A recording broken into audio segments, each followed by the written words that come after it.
بسمہ اور عاصم کی شادی کے لیے نشوہ نے بختیار اور دادی کی ہر شرط منظور کی ہے، لیکن اس کے باوجود نشوہ کی دادی ہے بسمہ کی رخصتی پہ یوں منہ پھلا کے بیٹھی ہے جیسے بسمہ نکاح نہیں بلکہ کوئی گناہ کر رہی ہو۔ حالانکہ نشوہ نے بختیار کی تمام شرائط مانی ہی اسی لیے تھیں کہ میری ماں کی شادی دھوم دھام سے کی جائے اور خوشی خوشی اسے اس گھر سے رخصت کیا جائے، جس کے لیے سب سے پہلے تو بختیار نے نشوہ اور بسمہ سے ان کی تمام جائیداد اپنے نام کروائی ہے کہ وہ اس کے مرحوم بھائی بہزاد کی طرف سے انہیں ملی تھی۔ اب جب کہ بسمہ اپنی مرضی سے آگے شادی کرنے والی ہے، مزید بہزاد کی بیوہ نہیں رہی، تو اس پراپرٹی پہ بھی اس کا کوئی حق نہیں۔ حالانکہ بختیار اور نشوہ دونوں ہی جانتے ہیں کہ بختیار غلط کر رہا ہے، لیکن اس کے باوجود نشوہ اس لیے چپ ہے کہ فی الحال بختیار تایا کی بات ماننے میں ہی عافیت ہے، کیونکہ وہ نہیں چاہتی کہ اس کی ماں کی خوشیوں میں اب دنیا کی کوئی چیز یا کوئی بھی انسان حائل ہو۔ اور ابھی تو بسمہ کو یہ نہیں پتا کہ نشوہ نے ایک اور بہت بڑی قربانی دی ہے، کیونکہ بختیار تایا نے یہ شرط بھی رکھی ہے نشوہ کے سامنے کہ اگر تم بسمہ کی شادی عاصم سے کروانے پہ بضد ہو تو تمہیں بھی پھر چپ چاپ میرے بیٹے عمار سے شادی کرنا ہوگی۔ نشوہ تو یہ سوچ کے حامی بھر دیتی ہے کیونکہ اسے تو یہی لگتا ہے کہ عمار خود بھی نشوہ سے شادی کرنے میں انٹرسٹڈ نہیں ہے اور وہ کبھی بھی اپنے باپ کی یہ بات نہیں مانے گا، لیکن نشوہ کو کیا پتا کہ بختیار نے تو اپنے بیٹے کو بھی اپنے جال میں فائنلی پھنسا لیا ہے۔ بہرحال فی الحال تو عاصم جب بارات لے کے بسمہ کے ساتھ نکاح کے لیے آتا ہے اور ہر طرف خوشیوں کے شادیانے بجنے لگتے ہیں تو نشوہ یہ سب دیکھ کے اوور ایکسائٹڈ ہو جاتی ہے، لیکن دادی ہے جو سر منہ لپیٹ کے اپنے کمرے میں یوں پڑی ہے جیسے گھر میں کسی مرگ کا سماں ہو۔ اس کے منہ پہ تو 12 بجے ہیں، شادی میں شرکت سے بھی صاف انکار کر دیتی ہے۔ ایک طرف تو دادی کو یہ صدمہ لگا ہوا ہے کہ سالوں پہلے میں نے جس پرندے کو قید کیا تھا آج فائنلی وہ رہا ہو کے ہمیشہ کے لیے یہاں سے جا رہا ہے، اور ویسے بھی بسمہ تو دادی کو مفت کی ملازمہ ملی ہوئی تھی جس سے دن رات اپنی خدمتیں کرواتی تھی، نخرے اٹھواتی تھی، اور سب سے زیادہ غم جو دادی کو لگا ہے وہ ہے سبین سے ہار جانے کا۔ سبین سے اس نے ہمیشہ سے اللہ واسطے کا بیر پال رکھا تھا، تبھی تو بسمہ کی شادی اس کے بیٹے عاصم سے نہ ہو۔ کئی سال پہلے بھی اسی دادی نے چال بازی کر کے بسمہ کی شادی اپنے ذہنی اور جسمانی طور پہ بیمار بیٹے بہزاد سے کروا دی، جس کے بارے میں ڈاکٹرز پہلے ہی آگاہ کر چکے تھے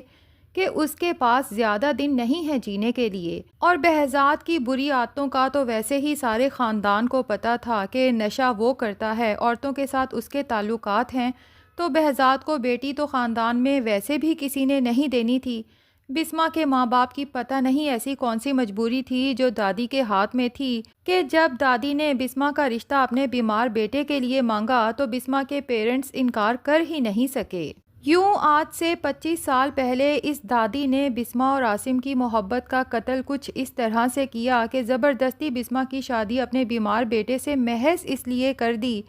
کہ ایک طرف تو سبین سے اس کی جیت ہو گئی اور دوسری طرف چونکہ ڈاکٹرز بتا چکے تھے کہ بہزاد کے پاس زیادہ دن نہیں ہیں، تو اس خود غرض دادی نے سوچا کہ بیٹے نے تو مر ہی جانا ہے، چلو اس کے مرنے سے پہلے اس کی کوئی نہ کوئی نشانی تو میرے پاس ہوگی جسے دیکھ کے میں ساری زندگی اپنے بہزاد کو یاد کرتی رہوں گی۔ دوسری طرف عمار کی ماں ہے جسے بسمہ کی قسمت پہ رشک ہو رہا ہے، کیونکہ جیسی محبت عاصم بسمہ سے کرتا ہے، جس نظر سے بسمہ کو دیکھتا ہے، عمار کی ماں تو ساری زندگی اپنے شوہر کی اس محبت، اس نظر کے لیے ترستی رہی ہے۔ تبھی تو جب بسمہ کو دلہن بنے ہوئے دیکھتی ہے تو خوشی کے آنسو اس کی آنکھوں سے چھلک پڑتے ہیں۔ اسی لیے بڑی بہن بن کے بسمہ کو تلقین کرتی ہے کہ بسمہ تم بہت خوش قسمت ہو، اگر محبت اور خوشیوں نے تمہارا ہاتھ تھاما ہے تو کبھی پیچھے مڑ کے مت دیکھنا، اگر کسی کا دل دکھتا ہے تو دکھتا رہے۔ بسمہ خود بھی کبھی پیچھے مڑ کے دیکھنا تو نہیں چاہتی اور اپنی قسمت پہ بہت خوش بھی ہے، لیکن پیچھے مڑ کے تو اسے دیکھنا ہی پڑے گا کیونکہ اپنے جگر کا ٹکڑا اپنی نشوہ کو جو یہیں چھوڑے جا رہی ہے۔ خیر فائنلی عاصم اور بسمہ کا نکاح ہو جاتا ہے، نشوہ خوشی سے اپنی ماں کو گلے لگاتی ہے اور خوشی خوشی عاصم کے ساتھ رخصت کر دیتی ہے، لیکن جب رخصت کرنے کے بعد اپنے کمرے میں آتی ہے تو یک دم نشوہ کو تنہائی کا احساس گھیر لیتا ہے اور اسے یوں لگتا ہے جیسے ساری دنیا خالی خالی ہو چکی ہو۔ کمرے میں اسے عجیب سی الجھن ہوتی ہے کیونکہ اسے تو عادت ہی نہیں تھی اس کمرے میں اپنی ماں کے بغیر رہنے کی۔ اور پھر کافی رات گزر جانے کے بعد جب نشوہ کو نہ نیند آتی ہے نہ سکون آتا ہے بلکہ گھبراہٹ ہونے لگتی ہے تو وہ کمرے سے نکل کے ٹیرس پہ جاتی ہے اور اپنی ماں کے دوپٹے کو اپنی آنکھوں سے لگا کے زاروں قطار رونا شروع کر دیتی ہے۔ اتفاق سے برہان بھی اس وقت اپنے ٹیرس پہ کھڑا تھا۔ جب نشوہ کو یوں زاروں قطار روتے دیکھتا ہے تو چور دروازے سے اس کے ٹیرس پہ پہنچ جاتا ہے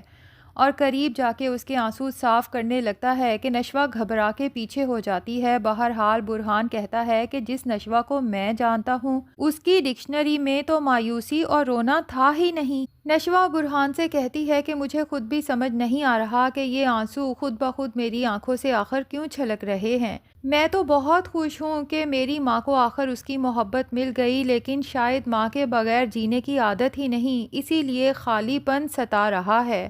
جبکہ برہان نشوہ کو آرام سے ایک چیئر پہ بٹھاتا ہے اور خود بھی اس کے پاس بیٹھ کے